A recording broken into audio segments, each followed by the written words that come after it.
Hello guys, तो स्वागत है आपका एक और नई वीडियो में जहां पर हम बात करने वाले हैं कि आखिर हम अब अपनी क्रिप्टो को रखें तो रखें कहाँ। ट्रस्ट वॉलेट पे रखें या किसी अनदर वॉलेट पे रखें, डिसेंट्रलाइज एक्सचेंज पर रखें या फिर एक्सचेंजेस पर रखे हुए हैं तो वो भी सेफ है या नहीं है। सारी चीज़ों पर हम बात करेंगे। काफ़ी ज़्यादा इंपॉर्टेंट वीडियो रहने वाली है, लास्ट तक देखने की जरूर से कोशिश करना। थोड़ा सा बोरिंग लगे तब भी मैं चाहूँगा कि थोड़ा एंड तक देखो ताकि आपको कुछ चीज़ें इंपॉर्टेंट हैं वो समझ में आए। ठीक है, फिलहाल अगर मार्केट की देखें तो आप देख सकते हो अभी ग्रीन सिग्नल तो है 1% का, हालांकि जो एक्सपेक्ट नहीं किया जा रहा था क्योंकि जिस हिसाब से नेगेटिविटी फट थी। लेकिन पहली बार देखा गया है कि टैक्स की न्यूज़ ने काफ़ी ज़्यादा पॉजिटिव इम्पैक्ट डाला है इस बार कहीं ना कहीं क्रिप्टो मार्केट पर। हालांकि हमेशा से देखा गया है कि जब भी टैक्स की बात हुई है, जब भी ग्लोबल फ्रेमवर्क की बात हुई है या फिर कहीं से रेगुलेशन की बात हुई है तो कहीं ना कहीं उसका निगेटिव इम्पैक्ट देखने को मिला है क्रिप्टो मार्केट पर। लेकिन रिसेंटली एक न्यूज़ के माध्यम से ये पता चला है कि जहाँ पर इंडिया और यूएसए इन दोनों के फाइनेंस मिनिस्टर ने मिलकर कहीं ना कहीं क्रिप्टो जो रेगुलेशन है उसके फ्रेमवर्क को थोड़ा जल्दी लाने के लिए बातचीत की है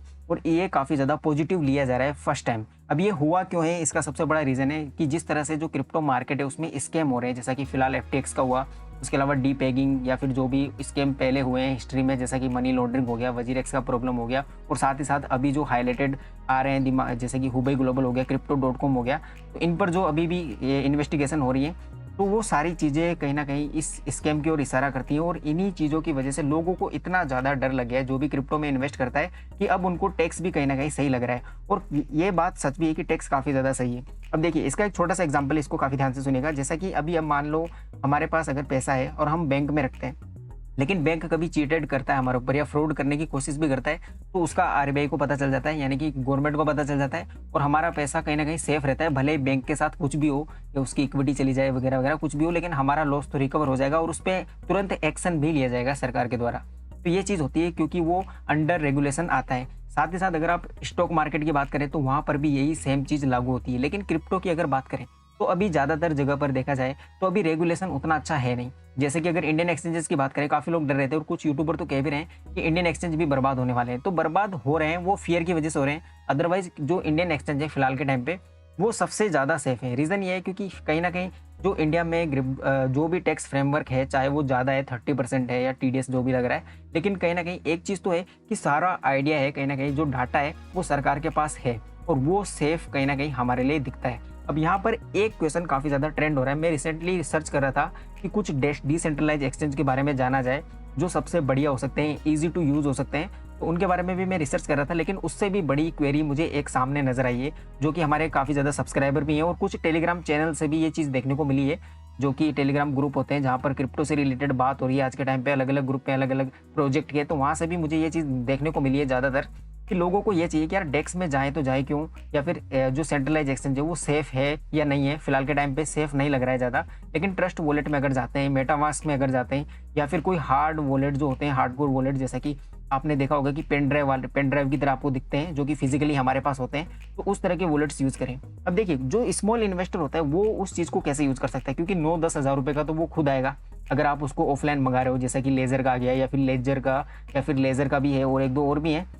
तो ये अलग अलग है, एक तो XRP लेक्जर वो अलग है और एक लेजर का अलग होता है, इसलिए आपको लग रहा होगा कि बार बार लेजर क्यों बोल रहा है, ये अलग अलग हैं दो। तो इसी तरह के काफ़ी ज़्यादा हैं, कॉम्बिकॉन का है, क्रिप्टो.com का भी है, तो अलग अलग हैं वॉलेट्स। लेकिन ये वॉलेट काफ़ी ज़्यादा महंगे पड़ते हैं और सबसे बड़ी बात ये आइडल होते हैं सिर्फ बड़े बड़े क्रिप्टो के लिए और ज़्यादातर होल्डिंग के लिए। अब ये मैं होल्डिंग के लिए क्यों बोल रहा हूँ, क्योंकि आप कहीं किसी भी एक्सचेंज से अपना जो फंड है वो डेक्स में ट्रांसफर करते हो, चाहे ट्रस्ट वॉलेट ही क्यों ना हो या फिर मेटामास्क की क्यों ना हो, तो आप ट्रांसफर कर दोगे तो वो तो ठीक है, थोड़ी बहुत फीस एक्सचेंज लेगा डेफिनेटली, तो वो ये आ जाएंगे यहाँ से। लेकिन जब यहाँ से वापस आप कभी भी विड्रॉ करोगे उनको तो आपको काफ़ी ज़्यादा भारी फीस देनी पड़ती है, जो कि काफ़ी बड़ी बात हो जाती है कहीं ना कहीं एक मोमेंट पर आकर। लेकिन अगर आपको होल्डिंग करनी है, जैसे कि कुछ टोकन्स ऐसे भी होते हैं जहाँ पर हम चाहते हैं कि यार काफ़ी ज़्यादा होल्ड करेंगे इसको लंबे टाइम तक हम, जैसे कि BTC होल्ड करके रखा हुआ है। अब बड़े वेल्स जो होते हैं जैसे कि इलोन मस्क हो गया, अब उन्होंने तो बोल ही दिया है और कई बार उन्होंने आर्टिकल में भी बोला है, अपने इंटरव्यूज़ में भी बोला है कि मैं एक जो फिजिकल पेन ड्राइव की तरह जो होते हैं हार्डवेयर जो वॉलेट्स होते हैं उनको यूज़ करते हैं, जहाँ पर उन्होंने अपने सारे BTC रखे हुए हैं।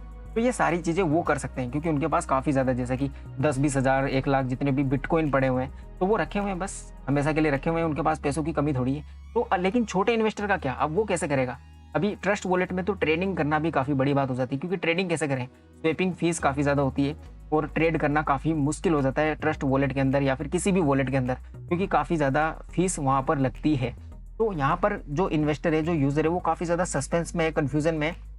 है कि एक्सचेंज पर तो भैया बार बार प्रॉब्लम्स हो रही हैं, लेकिन यहाँ पर गुड न्यूज़ मैं आपको ये देना चाहता हूँ। फिलहाल के टाइम पे आपको डिफरेंट जो कंटेंट क्रिएटर हैं वो अलग अलग चीज़ भले बता रहे होंगे, लेकिन मैं आपको सही एडवाइस देना चाह रहा हूँ और मैं खुद भी इसी स्ट्रेटेजी को फॉलो करने वाला हूँ कि ज़्यादातर जो मेजर होल्डिंग है, जैसा कि अभी सपोज बिटकॉइन में जो एंट्री ले रहा है, अब बिटकॉइन में कोई एंट्री अगर ले रहा है तो वो ये सोच के बिल्कुल नहीं ले रहा होगा कि यार अभी 16,000 पे चल रहा है, तो बाद में जब 17,000 या 18,000 पे हो जाएगा तो मैं उसको बेच दूंगा। जिन्होंने भारी मात्रा में, यानी कि जो बड़े इन्वेस्टर हैं या फिर ये कह सकते हैं कि ज़्यादातर बड़ी इन्वेस्टमेंट रखी हुई है,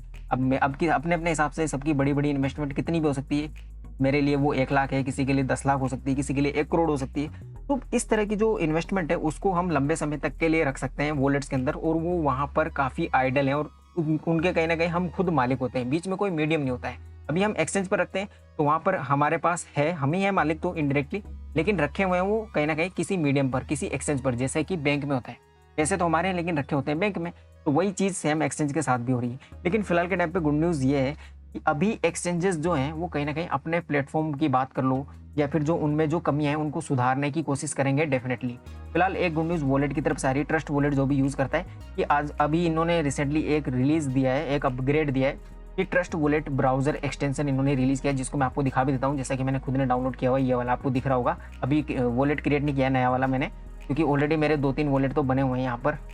अकाउंट ऑलरेडी क्रिएट हुए पड़े हैं। लेकिन जैसे ही आप देखोगे, मैं आपको दिखा देता हूँ, ये एक्सटेंशन पे आप क्लिक करोगे तो आपको दिख जाएगा यहाँ पर, यानी कि ट्रस्ट वॉलेट का जो एक्सटेंशन है वो भी हम रख सकते हैं। तो ये अपडेट भी आई है, और इसका रीज़न ये भी हो सकता है क्योंकि कहीं ना कहीं ट्रस्ट वॉलेट जो इसके ओनर है उनको लगा होगा कि अब लोग कहीं ना कहीं इस कांड के बाद में, जो FTX का कांड हुआ उसके बाद में, हमें ज़्यादा यूज़ करेंगे या फिर वॉलेट्स को ज़्यादा यूज़ करेंगे। और इस चीज़ को कहीं ना कहीं सीजेड बाइनेंस ने भी बोला है कि भैया ये चीज़ तो करना चाहिए। जैसा कि ये देखो, इन्होंने ट्वीट करके भी इस एक्सटेंशन जो अपडेट है इसके बारे में बात की है। साथ ही साथ एक चीज़ और भी बताइए, जो स्काईरेक्स,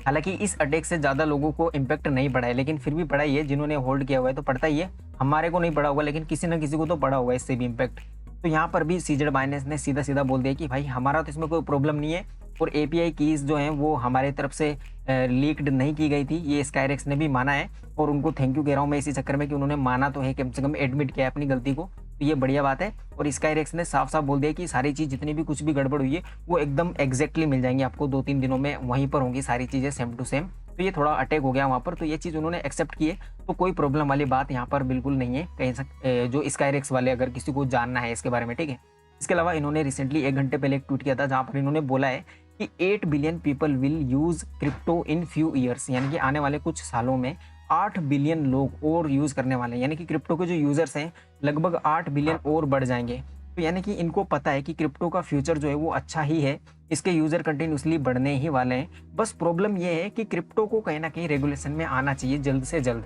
उससे क्या होगा कि हमारा जो स्कैम हो रहा है, या फिर जैसे हो सकता है ना कि एक्सचेंज भाग गया है, जैसे कि अभी FTX गया, उससे पहले अभी कुछ और प्रोजेक्ट हैं बड़े बड़े जिनमें भी प्रॉब्लम हो गई है, जो कि अनएक्सपेक्टेड था, अनप्रिडिक्टेबल था, लेकिन हुआ है। तो ये सारी चीज़ें इसी वजह से हो रही हैं क्योंकि रेगुलेशन नहीं है। तो फिलहाल मैं आपको एक बढ़िया सजेशन देता हूँ, जैसे कि जितनी भी हमने बात की तो उसका रिजल्ट ये बनता है कि अगर आप ऐसे वाले इन्वेस्टर हैं जो काफ़ी बड़े इन्वेस्टर हैं, यानी कि आपके होल्डिंग जो है वो काफ़ी बड़ी है और बड़े बड़े टोकन्स आपने रखे हुए हैं, तो आप अगर लंबे समय के लिए देख रहे हो तो यार वॉलेट यूज़ करो। और अगर आप छोटे इन्वेस्टर हो, जैसे कि थोड़ी बहुत ट्रेडिंग करते हो एक्टिवली डेली बेसिस पर, तो अभी भी आपको एक्सचेंजेस ही यूज़ करने चाहिए। लेकिन आप उसमें थोड़ा सा स्ट्रेटेजी चेंज कर सकते हो, आप थोड़े ज़्यादा एक्सचेंजेस यूज़ कर लो, जैसे कि 4-5 अलग अलग एक्सचेंजेस यूज़ कर लो, अलग अलग टोकन्स के लिए थोड़ा क्वांटिटी, ताकि अगर फ्यूचर में कुछ गड़बड़ हो, हालांकि होनी नहीं चाहिए मेरे हिसाब से, लेकिन होती है तो आपका कहीं ना कहीं थोड़ा बहुत फंड जो है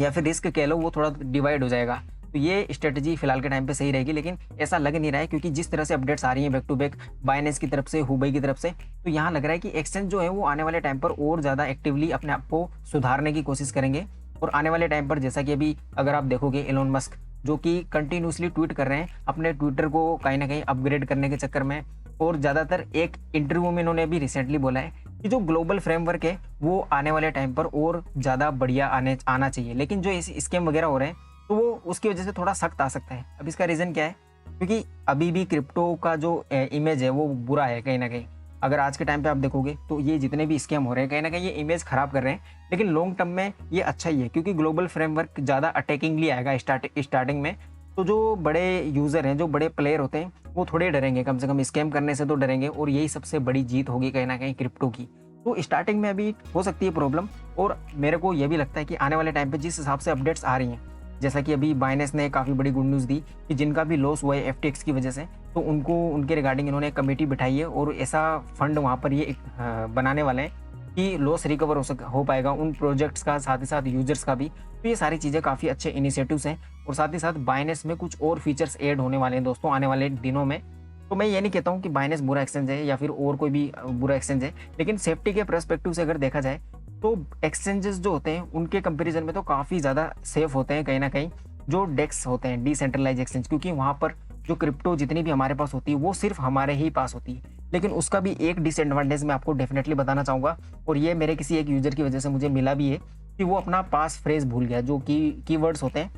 जब हम ट्रस्ट वॉलेट पे या किसी भी वॉलेट पर अकाउंट बनाते हैं तो वहाँ पर कोई आईडी वाईडी नहीं लगता है, लेकिन जो वो फ्रेज होता है अगर वो भूल गए हम कैसे ना कैसे, हमें याद नहीं रहा, तो भैया वो हमारे भी नहीं है, फिर वो किसी को मिलेंगे नहीं कभी भी, तो वो खत्म हो चुका है अमाउंट। तो ये भी रिस्क होता है, क्योंकि अगर ये चीज़ होगी कि हाथ में अभी हमारे पास कुछ चीज़ है, पैसा है, हालांकि वो है तो हमारा, लेकिन अगर वो गुम हो गया तो हम किसी को ब्लेम तक भी नहीं कर पाएंगे कि यार कहाँ गया पैसा, कि वो आपकी खुद की रिस्पॉन्सिबिलिटी हो जाती है फिर। तो ये काफ़ी बड़े फैक्टर हैं। और कुछ चीज़ है जैसे कि ट्रेडिंग फीस हो गया, तो ट्रेड तो कर ही नहीं पाएंगे, और करेंगे तो फिर काफ़ी ज़्यादा नुकसान हो जाएगा, क्योंकि ट्रेडिंग हम करते हैं काफ़ी शॉर्ट टर्म के लिए और कुछ छोटे बेनिफिट्स के लिए, वो पॉसिबल नहीं हो पाता है कहीं ना कहीं वॉलेट्स के अंदर। तो आई होप आपको अभी समझ में आ गया होगा कि आपको किस स्ट्रेटजी से अपने पोर्टफोलियो को कहीं ना कहीं एडजस्ट करना है, और कितना अमाउंट आपको एक्सचेंज पर रखना है, कितना डिसेंट्रलाइज एक्सचेंज पर रखना है, और जिसमें आप ट्रेडिंग एक्टिवली करते हैं तो वो एक्सचेंज पर रखो, लेकिन थोड़ा डाइवर्सिफाई कर दो अलग अलग एक्सचेंजेस पर। एक एक्सचेंज कभी भी यूज़ मत करो, कम से कम 5 से 6 एक्सचेंज यूज़ करो, और टैक्स से बिल्कुल भी मत डरो यार, आएगा जब देखा जाएगा, उन पर भी हम बात कर लेंगे फ्यूचर में कभी भी जब भी कोई प्रॉब्लम होगी।